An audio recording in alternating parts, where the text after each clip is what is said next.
Di hari Minggu yang ceria, suasana pagi terasa hangat dan penuh semangat. Barisan mahasiswa S2 Arsitektur ITB bersiap menjelajahi jalan di sekitar Taman Hutan Raya Insinyur Haji Juanda Bandung, yang hari ini menjadi ruang belajar terbuka bagi para calon arsitek. Udara segar, cahaya matahari yang menembus dedaunan, dan obrolan ringan di antara langkah-langkah kami. Semuanya terasa seperti awal dari perjalanan yang penuh inspirasi. Bersama Pak Hansen, dosen pembimbing kami, hari ini kami tak hanya belajar tentang arsitektur ruang, tapi juga tentang bagaimana ruang alami bisa membentuk cara kita melihat, berpikir, dan merancang. Jalan yang rindang dengan cahaya matahari yang menari di antara pepohonan memberi kesan tenang, namun juga membangkitkan ide-ide baru. Inilah perjalanan kami di antara cahaya pagi, tawa, dan gagasan yang tumbuh dari hutan. Belajar arsitektur tapi versi outdoor, karena kadang kelas terbaik ya dari alam. Hai teman-teman, kembali lagi di Way Journals. Yuk ikut lihat seperti apa serunya hari ini. Jarak yang kami tempuh mengelilingi kawasan Tahura hari ini sekitar 9 km dengan elevasi mencapai 970 meter. Kami menyusuri jalan setapak, menanjak perlahan, ditemani bayangan pohon dan hembusan angin yang seolah ikut berjalan bersama. Setiap langkah terasa ringan karena bukan cuma kaki yang bergerak, tapi juga pikiran yang ikut berjalan. Oke, makasih ya.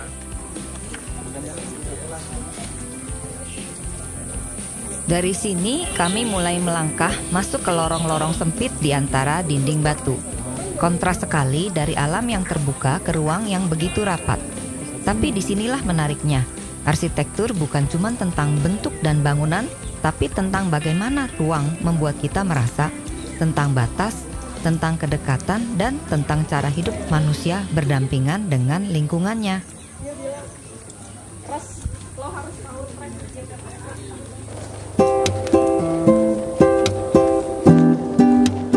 Perjalanan berlanjut melewati jalan-jalan kecil di antara rumah penduduk. Tanahnya licin, jalan setapaknya sempit, tapi justru di sini kami belajar hal lain tentang bagaimana ruang hidup terbentuk dari kebiasaan, kebutuhan, dan interaksi sehari-hari. Setiap rumah punya cerita, setiap gang punya ritme dan dinamika yang berbeda-beda.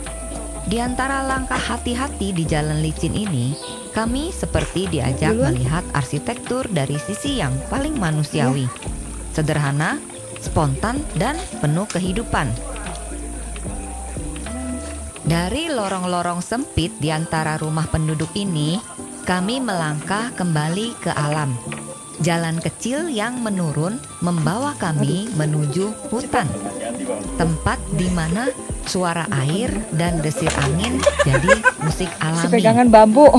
Kontrasnya begitu indah, dari dinding batu dan atap seng ke pepohonan tinggi dan suara burung yang bersahutan. Rasanya seperti berpindah dunia, tapi sebenarnya semua ini bagian dari satu kesatuan ruang hidup manusia. Kayaknya juga licin ya, dia yang iya beda tiren ya. Batu sama airnya beda sama pohon. Sama aja Pak. Itu dari yang ini.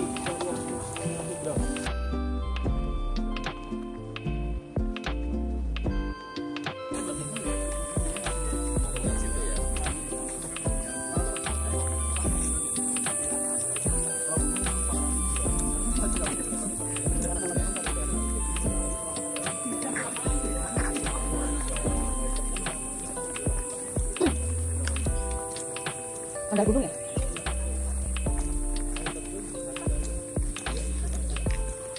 Begitu masuk ke Tahura, langkah kami melambat. Udara berubah, lebih lembab, lebih hidup. Setiap helai daun seperti punya ceritanya sendiri. Kadang jalan menanjak, kadang menurun, kadang terhalang batang pohon tumbang. Tapi di antara kesunyian itu ada ketenangan yang tak bisa dijelaskan. Seolah alam sedang mengingatkan bahwa perjalanan bukan soal cepat atau jauh, tapi tentang bagaimana kita bisa hadir di setiap langkah kita. Kalau celana panjang nggak enak buat geraknya kok.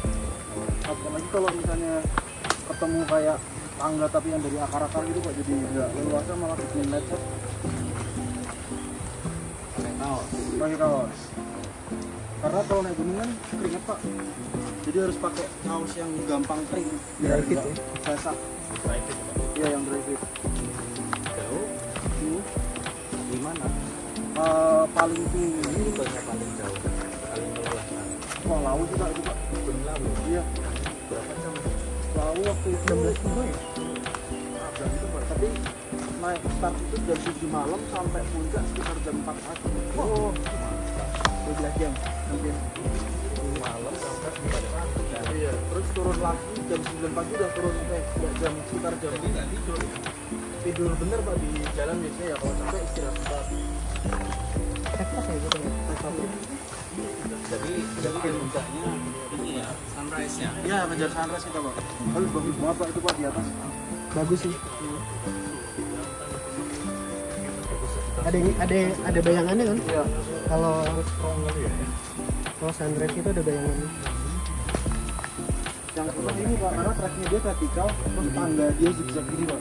Oh gitu. Nah, terus tinggi anak tangganya tuh selutut. Oh, Jadi curam ya. dada ketemu lutut. 3 trap, break istirahat dulu yang setengah 3-4 trap berhenti lagi.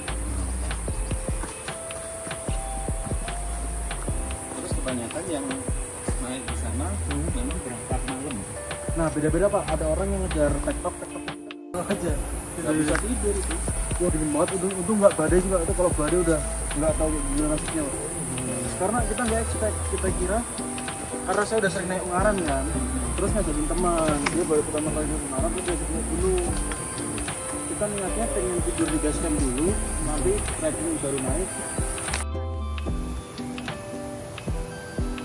Dan akhirnya suara gemuruh air mulai terdengar. Langkah kaki berhenti, berganti dengan rasa kagum. Di depan kami, curug menari di antara batu dan cahaya. Sederhana, tapi megah dalam cara yang sunyi. Perjalanan ini mungkin cuma 9 km, tapi yang terasa justru lebih jauh. Karena di setiap jalan setapak ada bagian dari diri yang ikut ditemukan.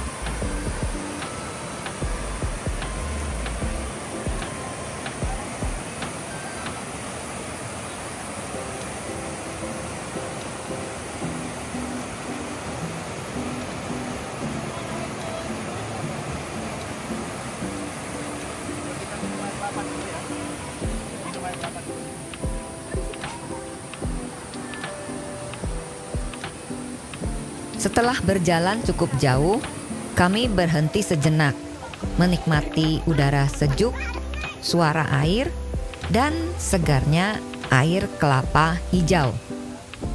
Katanya air kelapa hijau ini bukan cuma minuman, tapi juga obat alami yang bantu tubuh pulih setelah perjalanan panjang. Dan mungkin juga sama seperti hidup, kadang kita juga perlu berhenti sebentar untuk pulih sebelum melangkah lanjut lagi. Kadang kita berangkat hanya untuk berjalan, tapi di tengah langkah kita belajar melihat bagaimana alam membentuk ruang dan bagaimana ruang mengajarkan kita tentang kehidupan.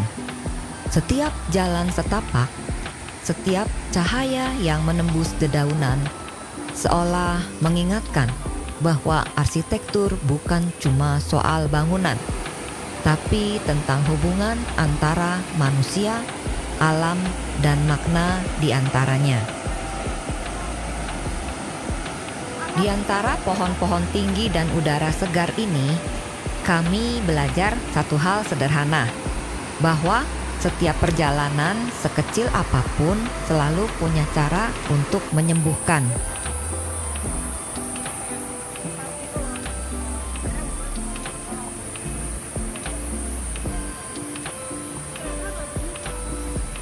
Di tengah langkah dan tawa, kami saling berbagi cerita, berdiskusi, membahas ide-ide dan pemikiran-pemikiran yang tumbuh bersama udara pegunungan. Perjalanan ini bukan sekedar menempuh jarak, tapi juga mempererat hubungan antara kami, antara hati, dan antara alam dan persahabatan. Setiap perjalanan selalu membawa kita pada persimpangan, tempat di mana kita berhenti sejenak, menatap arah, dan bertanya dalam hati, kemana langkah ini akan membawa? Tapi yang paling indah dari perjalanan seperti ini adalah saat kita tak berjalan sendirian. Ada tawa, ada percakapan, dan ada rasa percaya bahwa arah manapun yang dipilih akan selalu berharga selama dijalani bersama. Salah satu spot menarik yang berada di dalam kompleks Taman Hutan Raya atau Tahura Insinyur Haji Juanda Bandung, namun memiliki jarak perjalanan terjauh dan terlama jika diukur dari pintu masuk pos 1 adalah Curug Omas, Maribaya. Jika Anda memiliki dengkul yang kuat dan nafas yang tak cepat ngos-ngosan, maka Anda layak mencoba melakukan trekking ke arah atas kompleks Taman Hutan Raya Insinyur Haji Juanda Bandung dari sejak pintu masuk pos 1 atau dari arah bawah lainnya. Papan petunjuk menyebutkan bahwa jarak curug ini dari Gua Belanda adalah sekitar 3,5 km. Curug Ciomas tersebut mengalir di atas lava produk letusan efusif Gunung Sunda dan Gunung Tangkuban Perahu, berupa lidah lava yang terhampar dari utara ke selatan hingga ke Curug Dago.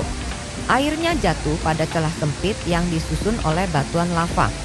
Disebut Curug Omas atau Ciomas yang mengalir di Cikawari, sungai yang berhulu di utara kemudian bergabung dengan Cigulung menjadi satu aliran Cikapundung.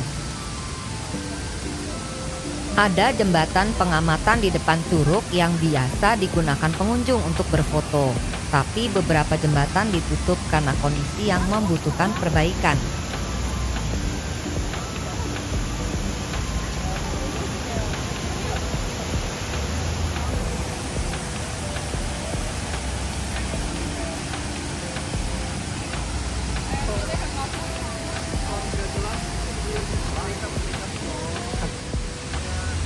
Di dasar air terjun membentuk ceruk akibat erosi dan energi air karena batuan penutupnya lebih resisten membentuk ceruk atau gua dangkal. Cikawari dari sebelah timur yang hulunya di Gunung Bukit Tunggul, sedangkan Cigulung merupakan pertemuan Ciputri, Cicukang, dan Cibogo. Semuanya berhulu di Utan di sekitar Cikole. Dua sungai tersebut kemudian bergabung pada celah sempit dan terjal di Kordon dan Sukamulya. Sungai tersebut kemudian bersatu menjadi badan sungai yang membelah kota Bandung, bagian dari daerah aliran sungai Citarum.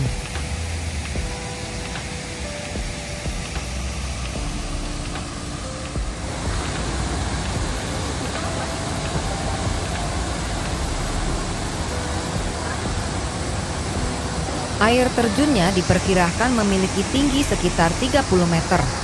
Terbentuk oleh lava basalt yang beku atau aliran lava purba, sehingga membentuk tebing, tingkat, dan struktur batuan khas lava. Akses ke Curug Ciomas melalui beberapa rute, dari pintu masuk Tahura Juanda Dago atau sekitar 5 km trekking, atau dari gerbang Maribaya, jalannya lebih pendek. Inilah Curug Ciomas, air yang jatuh dari ketinggian, menembus tebing batu yang dulu terbentuk dari aliran lava purba. Dari panas yang membeku, ini lahir kesejukan. Dari kekuatan yang keras, ini mengalir kelembutan. Sambil mengagumi keindahan curug, kami mengobrol dan berfoto bersama. menikmati udara segar dan percikan air yang menenangkan. Di sela tawa dan obrolan ringan ada sesuatu yang pelan-pelan tumbuh. Rasa syukur, rasa hangat, dan ikatan yang terasa makin kuat dari sebelumnya. Mungkin disinilah kami belajar bahwa persahabatan dan kerjasama tim bukan soal seberapa cepat kita sampai, tapi seberapa banyak langkah dan momen-momen yang kita jalani bersama. Tahukah Anda bahwa Taman Hutan Raya Insinyur Haji Juanda menyangga kehidupan manusia di sekitarnya, Pulau Jawa, Bali, dan Indonesia? Sambil berjalan, kita telusuri jalur penyangga kehidupan dan temukan bagaimana flora dan fauna di Tahura mendukung kehidupan manusia secara langsung dan tidak langsung. Bentang alam dan berbagai fitur geologi di Tahura menyangga kehidupan manusia secara langsung dan tidak langsung. Kilas balik jejak-jejak pemanfaatan Tahura dari masa ke masa oleh manusia di sepanjang jalur Tahura dan Maribaya.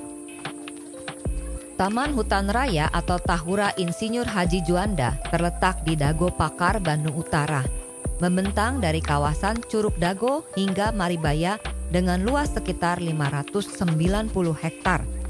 Wilayah ini awalnya adalah hutan lindung milik pemerintah kolonial Belanda yang kemudian dikelola sebagai cagar alam Dago Pakar sejak tahun 1922. Pada masa setelah kemerdekaan, kawasan ini dikembangkan menjadi ruang konservasi dan edukasi alam. Nama Taman Hutan Raya Insinyur Haji Juanda resmi diberikan pada tahun 1965 untuk menghormati Insinyur Haji Juanda Kartawijaya, seorang tokoh nasional dan Perdana Menteri terakhir Indonesia yang dikenal sebagai penggagas Deklarasi Juanda 1957, deklarasi yang menegaskan kedaulatan laut Indonesia. Pemikiran beliau tentang kemandirian, pembangunan, dan lingkungan hidup dianggap sejalan dengan semangat pelestarian alam di Tahura ini. Lindungi keanekaragaman hayati, jangan merusak atau memetik tanaman. Pelarangan merusak tanaman di hutan konservasi bertujuan untuk melindungi keanekaragaman hayati, menjaga keseimbangan ekosistem, dan memastikan kelestarian fungsi lingkungan seperti penyerapan karbon dan pengendalian banjir. Merusak tanaman dapat menghancurkan habitat satwa, merusak proses ekologis, dan mengancam keberlanjutan ekosistem yang penting bagi kehidupan manusia dan alam.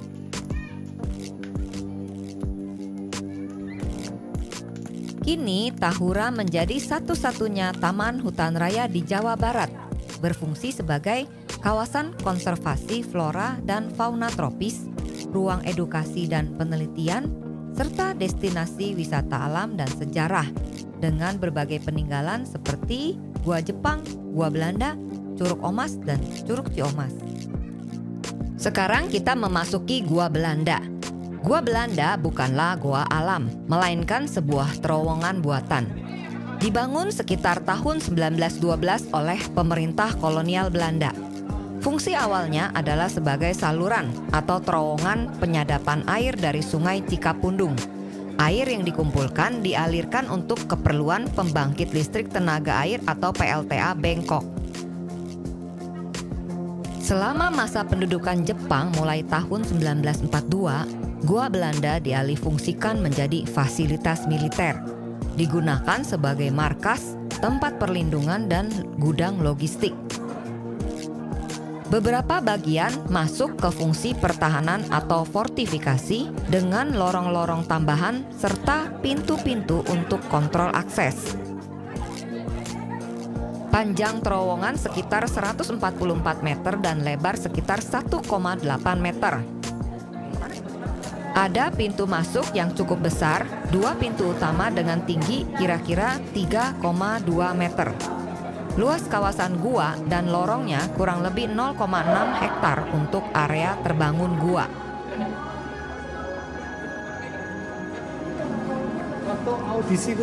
Setelah proklamasi kemerdekaan 1945, kawasan ini menjadi milik pemerintah Republik Indonesia.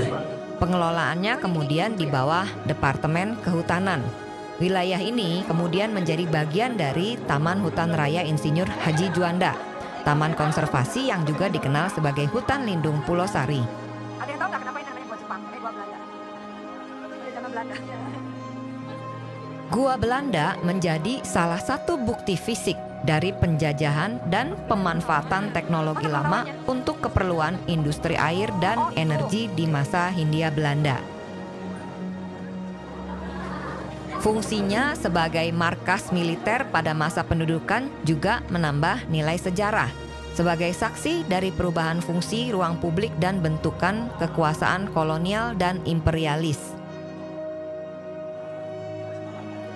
Lorong-lorong di sini dibangun oleh pemerintah kolonial Belanda sekitar tahun 1912. Awalnya bukan tempat misteri, melainkan terowongan saluran air untuk proyek PLTA Bengkok.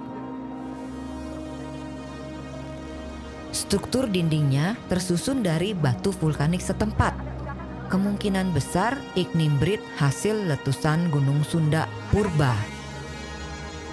Batu-batu yang dulu menyala panas ribuan tahun lalu kini membeku dalam diamnya sejarah.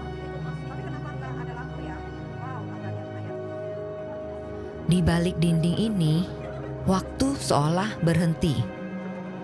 Setiap langkah memantulkan gema masa lalu tentang strategi militer, komunikasi rahasia, dan kisah manusia yang berjuang di tengah penjajahan.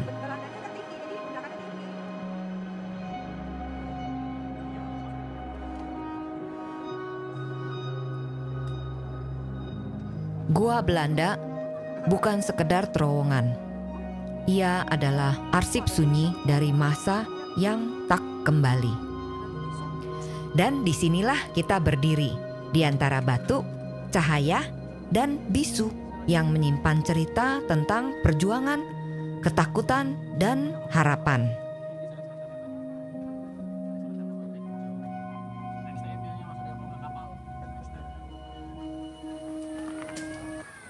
Banyak pengunjung Gua Belanda di Taman Hutan Raya Insinyur Haji Juanda ketika melintas dan menelusuri gua tak menyadari di sana tersimpan jejak Gunung Purba Sunda dan Tangkupan Perahu.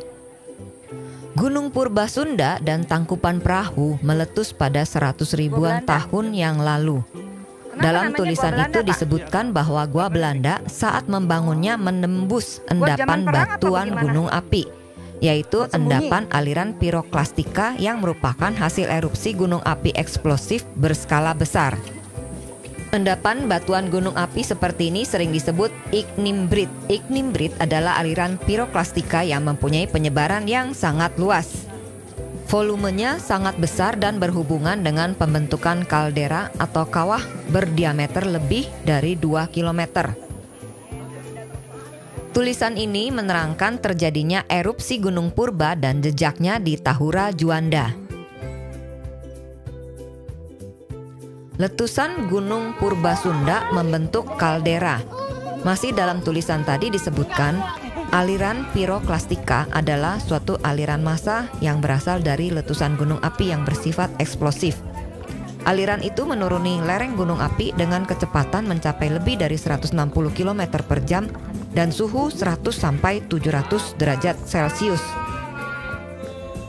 Tersusun atas fragmen-fragmen batuan berbagai ukuran dan gas dalam skala besar dapat menjangkau jarak puluhan hingga ratusan kilometer dari sumber erupsi.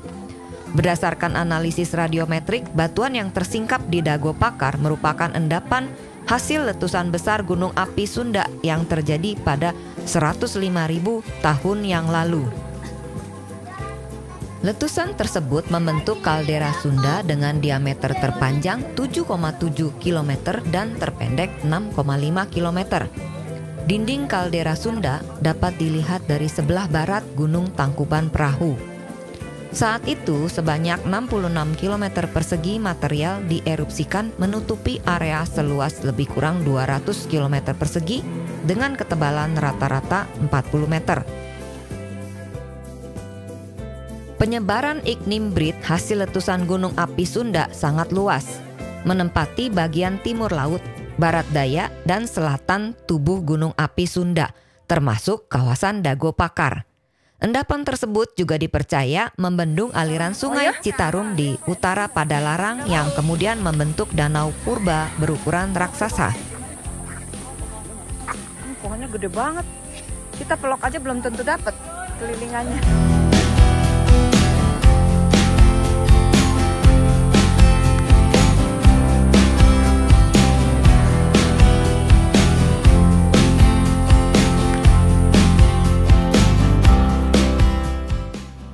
Sekarang kita menuju ke Gua Jepang.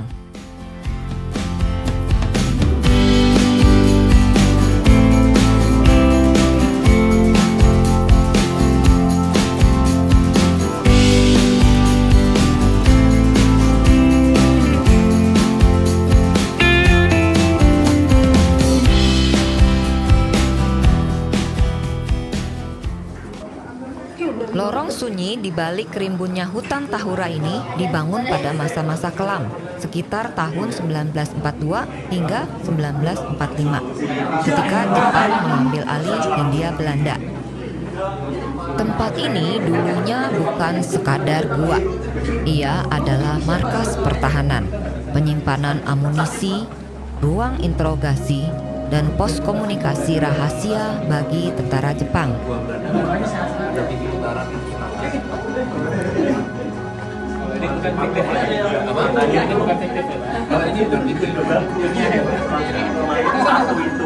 Terus waktu Jepang kalah oleh Belanda, pada saat Jepang menduduki Indonesia, mereka kan merampas perhiasan dari penduduk lokal. Nenek saya juga cerita. Jadi semua cincin, kalung emas itu katanya diambil gitu. Nah terus ada tentara Jepang yang kebetulan kenal dengan temen, ada kakek-kakek gitu ya yang kenal dengan tentara Jepang. Terus dia ngasih tahu ada pampasan emas ya, terus jam tangan, cincin kayak gitu, kalung gitu, satu karung terus ditimbun di suatu tempat. Ngasih tahu ke teman saya itu, saya dikasih tahu lokasinya. Yang ini nggak fiktif, benar. Lokasinya ada di Jawa Timur. Nah, kalau kata mereka, Jepang itu karena kalah perang, mereka buru-buru balik ke Jepangnya itu buru-buru gitu. Dan harta yang mereka pampasan perang itu sebagian disembunyikan. Nah, bisa jadi di gua ini juga ada yang disembunyikan, cuma nggak tahu di mana. Jadi sebenarnya kalau ada yang suka mencari berburu harta karun ya, bisa beli alat detektor logam itu ya untuk ngecek. Jangan-jangan ada yang bunyi di mana gitu.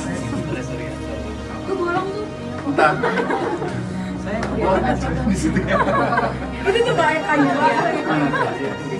Oh itu ya. Itu bukan fiktif ya. Kita belum kiri. Ada 4 pintu utama yang terhubung oleh lorong-lorong sempit.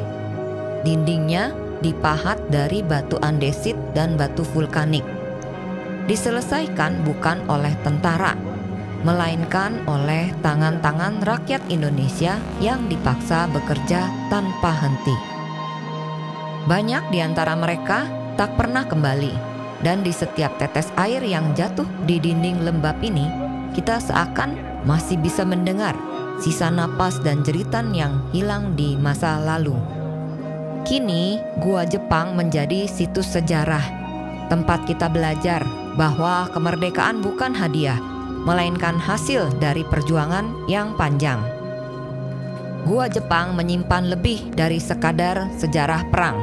Ia menyimpan napas terakhir para pekerja paksa yang tak pernah pulang, dan jejak bisu dari masa di mana manusia diuji oleh kekuasaan dan ketakutan. Letak Gua Jepang tidak jauh dari Gua Belanda, namun suasananya jauh lebih gelap dan sempit, hampir tanpa ventilasi, menjadikan udara di dalamnya pengap dan sesak. Setelah perang usai, gua ini ditinggalkan dan kini menjadi situs sejarah sekaligus wisata edukatif di kawasan Tahura, Bandung.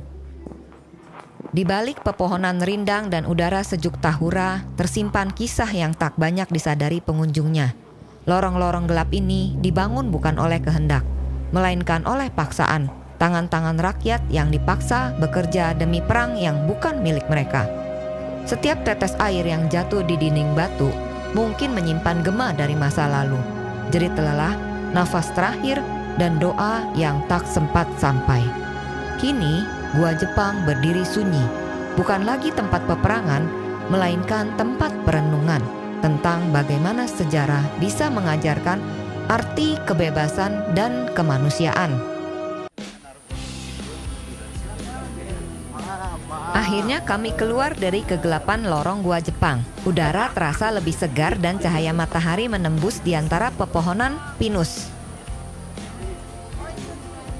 Lebih dari sekedar tempat wisata, Tahura adalah warisan hidup, penyangga udara Bandung, penjaga keseimbangan air, dan simbol hubungan harmonis antara manusia dan alam.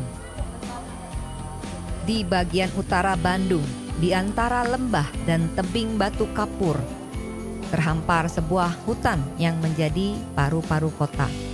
Sebuah ruang di mana alam dan sejarah bernafas berdampingan. Di sini, pepohonan pinus menjulang seperti penjaga waktu. Udara segar yang kita hirup hari ini adalah hadiah dari akar-akar tua yang diam-diam bekerja menjaga kehidupan. Tahura bukan sekedar tempat untuk berwisata, tapi penyangga kehidupan manusia yang menahan air hujan agar tidak berubah jadi banjir, yang memeluk udara kotor dan mengembalikannya jadi oksigen murni. Kami meninggalkan Tahura dengan hati ringan, membawa pulang bukan hanya catatan dan sketsa, tapi juga kesadaran bahwa setiap ruang, bahkan yang sunyi sekalipun, menyimpan cerita yang layak didengar. Terima kasih banyak untuk Bapak Dr. Hansen Endra Kusuma yang telah mengajak kami berjalan-jalan dan belajar bersama di Tahura hari ini.